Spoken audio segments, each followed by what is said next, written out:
I think for me, the underpinning success that we've had here is around our people.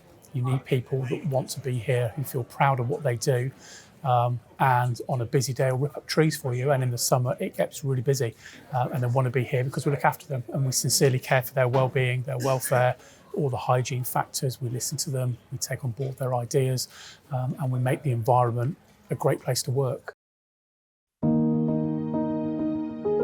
I know wellbeing is a real high priority for them in here because of the stress that can come in throughout the day.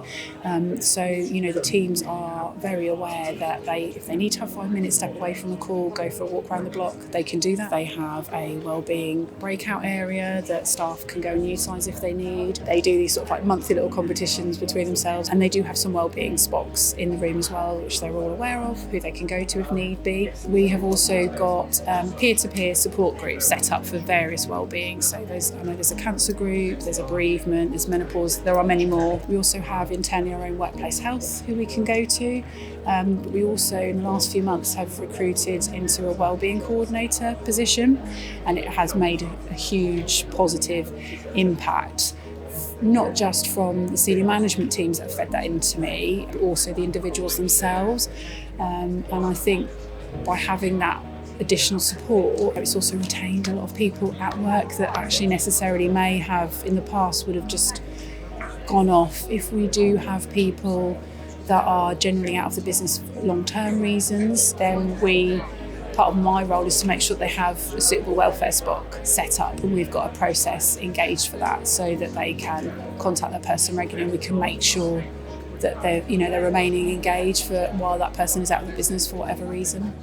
We're quite good with dealing with traumatic jobs. It's not often that they will upset people, but it's maybe the stress, the shifts, and the amount of demand that can do that. And we can help that by making sure people aren't doing the same role every day, mixing that up a little bit and getting to that problem before it becomes a bigger problem.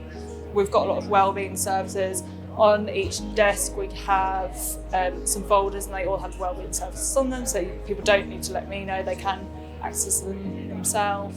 It's that coaching and mentoring environment, and that takes a lot of trust. And for those people that need a little bit more, it's about how can we help you? Are there issues at home? Is it about more training? Is it a health issue? And we've worked really hard around issues such as menopause and the menopause passport, some very simple things but effective. We do a lot around mental health first aiders. We've had a number of people in the room who've been very open to share their personal stories around mental health and spoken really positively about the support that they had. And as soon as we knew we could help them, we did.